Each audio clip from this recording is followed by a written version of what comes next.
Story start होती है pirate king Goldy Roger के साथ में, जो कि मरने से पहले कह के जाता है कि जो भी उसका वन पीस यानी खजाना ढूंढेगा वही बनेगा अगला पायरेट किंग और उसे गोल्डी रॉजर का टाइटल मिलेगा। और इसकी वजह से एक नए पायरेट एरे की स्टार्ट होती है। यहाँ पे सारे के सारे पायरेट्स वन पीस को ढूंढने के लिए निकल पड़ते हैं और उन्हीं में से एक था अपना मेन कैरेक्टर लूफी यानी मंकी डी लूफी, जो कि पायरेट किंग बनना चाहता है। तो बात करें लूफी की, तो जब लूफी काफी ज्यादा छोटा था तब उसकी मुलाकात हुई थी शैंक्स नाम के एक पायरेट से, जिसने लूफी की जान बचाई थी एक सी ड्रैगन से। और इसी जान बचाने के चक्कर में उसने अपना एक हाथ खो दिया था और इसमें लूफी की ही गलती थी, क्योंकि वो शैंक्स को दिखाना चाहता था कि वो भी एक अच्छा पायरेट बन सकता है। जिसके बाद लूफी शैंक्स से प्रॉमिस करता है कि वो आगे जाके पायरेट नहीं बनेगा बल्कि पायरेट किंग बनेगा। और इसीलिए शैंक्स अपनी स्ट्रॉ हैट लूफी को दे देता है कि ताकि जब लूफी पायरेट किंग बने तो वो उसकी स्ट्रॉ हैट वापस उसे लौटा दे। अब back to present time Luffy अपनी जर्नी में निकल पड़ता है और उसकी सबसे पहले मुलाकात होती है पायरेट हंटर जोरो से। दरअसल जोरो का एक्सक्यूशन होने वाला था और लूफी को जोरो के कारनामों के बारे में पता चलता है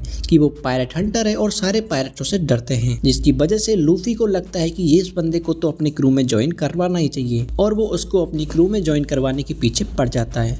अब वैसे तो जोरो काफी मना करता है, लेकिन उसके पास और कोई ऑप्शन ना होने की वजह से वो हाँ कर ही देता है और फाइनली लूफी को अपना पहला और सबसे लॉयल क्रूमेट जोरो मिलता है। लेकिन जोरो ज्वाइन तो हो गया था, लेकिन उसकी एक शर्त भी थी कि वो लूफी की क्रू में तभी आएगा जब लूफी उसे उसका ड्रीम फॉलो करने से नहीं रोकेगा, जो कि था वर्ल्ड का सबसे ग्रेटेस्ट स्वॉर्ड्समैन बनने का सपना। अब इसके बाद लूफी की मुलाकात होती है उसकी नेविगेटर नामी के साथ में, जो कि वैसे तो पेशे से एक चोर है लेकिन वो काफी अच्छी नेविगेटर भी है। अब नामी भी वैसे तो लूफी की क्रू में ज्वाइन नहीं होना चाहती थी, लेकिन लूफी उसे काफी खतरनाक पायरेट बगी डी क्लाउन से बचाता है, जिसके बाद नामी भी उसकी क्रू में ज्वाइन हो जाती है। लेकिन अंदर ही अंदर नामी के मन में कुछ अधरी प्लान्स थे। वो लूफी के सारे खजाने को लूट के वहाँ से भागना चाहती थी और एक सही मौके का इंतजार कर रही थी, पर उनके पास कोई भी शिप न होने की वजह से वो जाते हैं सिर्फ ब्लेज में, जहाँ पे उनकी मुलाकात होती है काया और उसॉप के साथ में। काया दरअसल इस पूरे ब्लेज की मालकिन थी और लूफी उस ब्लेज को एक खतरनाक पायरेट कुरो से बचाता है, जिसकी वजह से कारा उसे गिफ्ट के रूप में एक शिप देती है जो कि थी अपनी गोइंग मैरी। और यहीं पे मिलता है लूफी को अपना तीसरा क्रूमेट यानी कि